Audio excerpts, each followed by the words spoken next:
Hey folks, last week we got the cab and front clip put on this truck, and rather than continue on with body work, this week I'm making a pretty major change in the cooling system. So I'll flip you around and show you what's going on.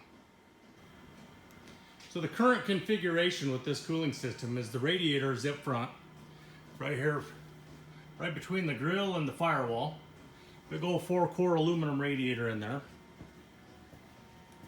On this side, right on the firewall, there's a Zeke's remote mount electric water pump. So obviously plumbed from the bottom of the radiator to the water pump, down to that chassis tube. Goes back here, there's a fitting that pops out of the chassis tube, goes to the tranny cooler back there, comes out of the chassis tube, feeding the engine.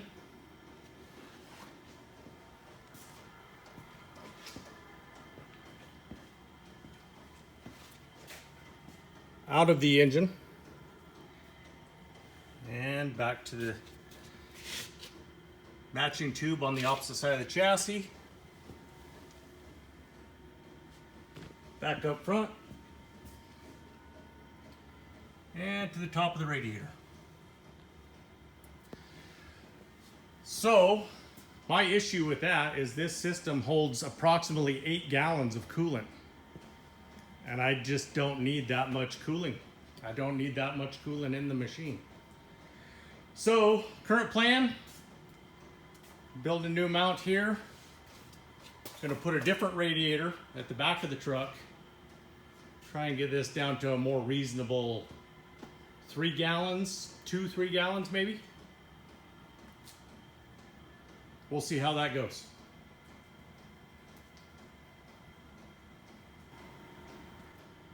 Now with the chassis all powder coated, obviously this is a pain to try and do any kind of changing with the mounting, adding any mounting. So this piece of aluminum here was coped and machined to fit between the frame rails. And a couple of billet clamps hold that channel in place. That bolt there is sucking that clamp up to the bottom side. And that is where the radiator is going to sit. So I bought this brand new flashy radiator, and then the first thing you do is chop it up. I've got the hose, just your standard hose clamp, rubber hose type necks, water necks on the radiator. Got them cut off, prepped so I can weld some AN fittings in place. Then I use the CNC router table cut out some mounts, and that's what I'm working on right now, is getting these mounts all welded up so I can get this piece bolted to that channel in the frame.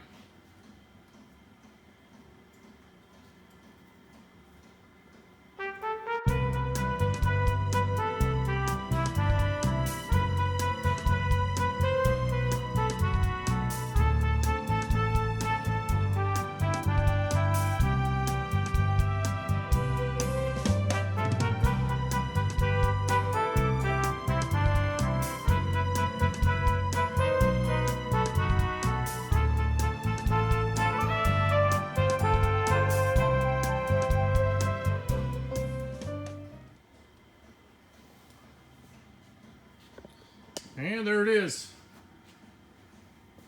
Bottom mounts are done anyway. I'll figure out something for the top once I get it bolted in on that cross member that's in there.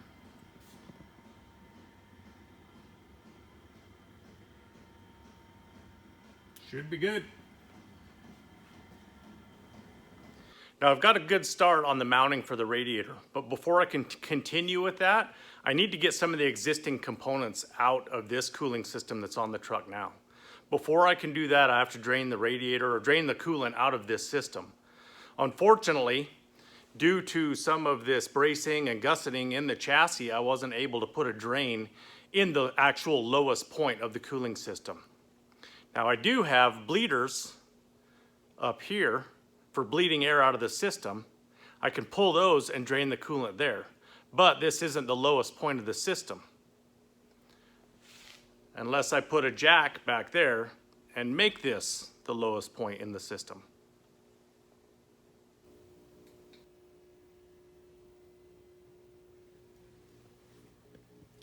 Certainly not the easiest way to drain a cooling system.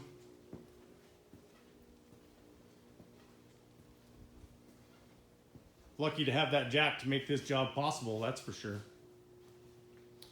Finish pulling the rest of the old cooling system out.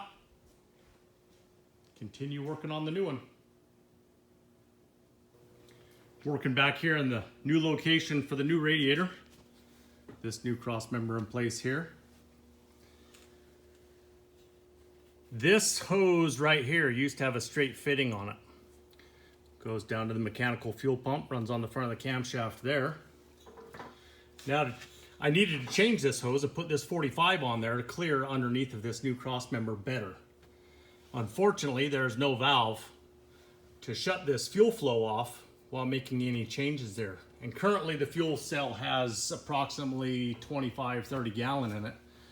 Rather than drain the fuel and have to put it back in when I'm all done, I use the transducer up here, plumbed into the vent valve, the rollover valve on the fuel cell. So you apply air pressure here, it comes out here, creating negative pressure down there. So basically a vacuum in the tank. So I turn that on, take the fitting loose there. Once you pull that line off, it starts gargling because it's pulling air into the fuel cell. Throw your cap on, shut the valve off. You don't leak any fuel anywhere, really, other than what comes out of the hose down there in the bucket. Make your changes to your hose. I just put a 45, had to shorten the hose a bit, and put a 45 on it. Repeat the process. Pull the vacuum on the tank, pull the cap off, put the new hose on. Try and show you here, hopefully it's not too noisy, but I'll pull a vacuum on it. Once I shut this valve off, you'll hear it pulling air back in the tank through this transducer here.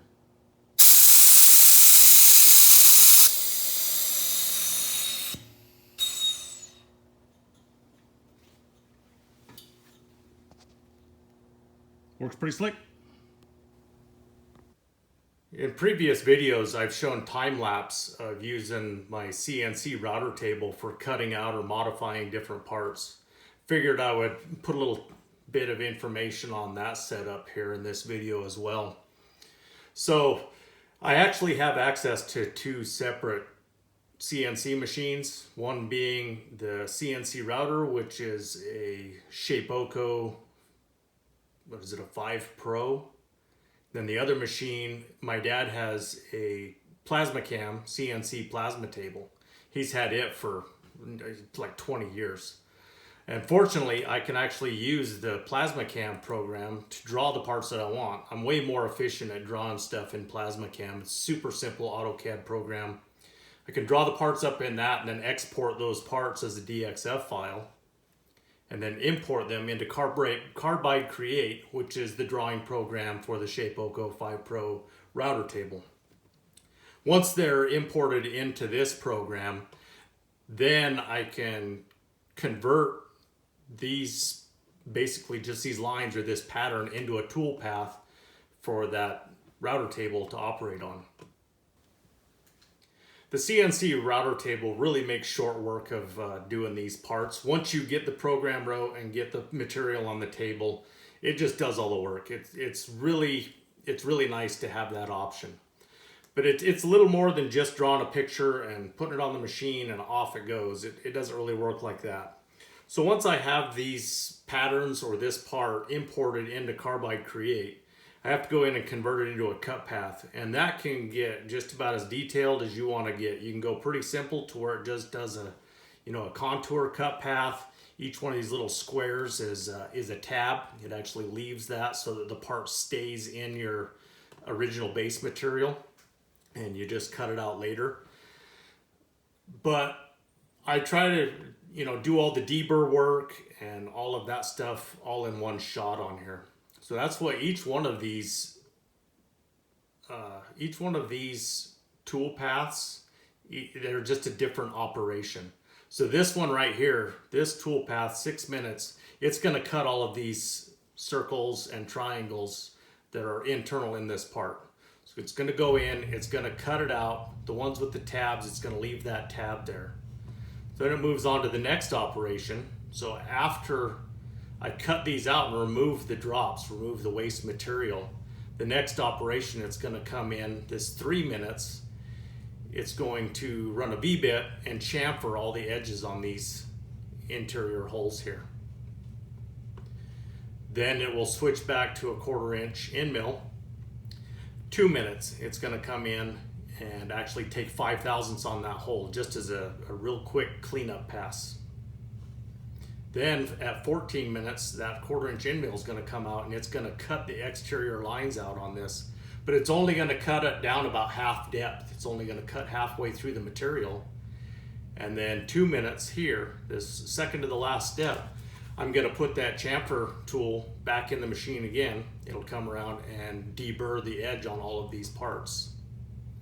And then to finish up, it'll go back with the 1/4 inch end mill to finish cutting these out, with the exception of the tabs so they stay in place, where I'll go in, finish cutting it out with a razor knife, and I'll have parts ready to weld together and make a water pump mount. Maybe I'll set this camera up so you can watch another time-lapse video of the machine working, and I'll show you what the finished parts look like.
Well, there it is, pretty much ready to peel out of there. Here you can see those tabs that you leave so the part doesn't kick out and try to take your tool out. A little bit of cut and clean up. But clearly I forgot to run the chamfer process on those two parts, so I'm going to try and do it with the tabs hanging on, and hopefully it don't come flying out of there, but give it a whirl anyway, and I'll clean them up and we'll check them out.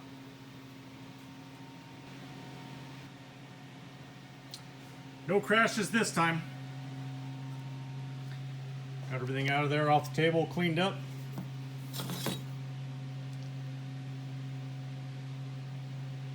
No Titan's a CNC, but this is certainly good enough for me to booger weld it together now. And that's the next step.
Well, that shouldn't fall off, I don't think.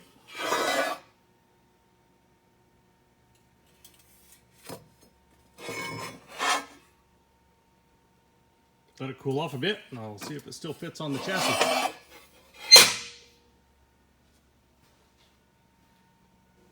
I think it's been 2 days now since I finished welding up that radiator crossmember mount piece and got it. It did in fact fit in the chassis, and just continued on with that.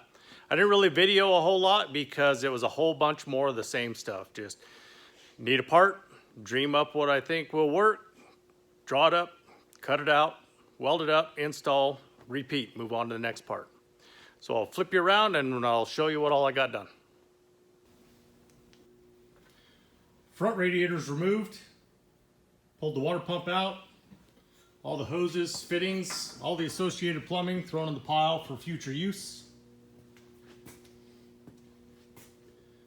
Got that cross member bolted in there, water pump's bolted up. Radiator fit really nice. I did spend a little time working on building this fitting. That was one thing that wasn't cut out on the CNC router table job. And that's just basically so I could plumb into both sides of the engine and go to the transmission cooler, which is back down under there. Still have to build the water pump feed hose. Looks like it could be as simple as shortening that hose, putting a different fitting on it. That would be nice.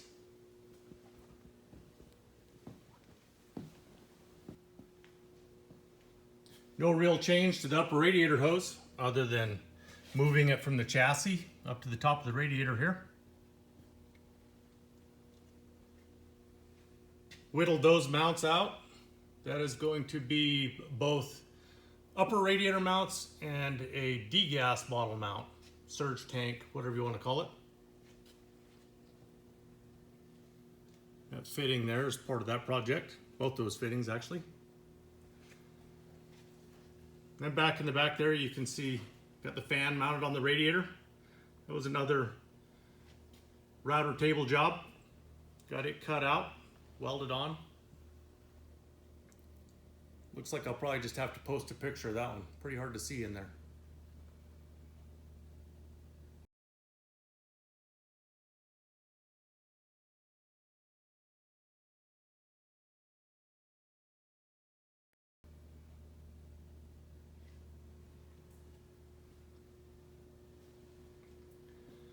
Yeah, next week, finish up that plumbing, tackle the wiring. So all of the wiring for the water pump and the fan are obviously at the front of the chassis. So I'll have to redo a bit of that, build a harness to get that power back here where I need it. And I think I'll call that a week. Thanks for watching and have a good one.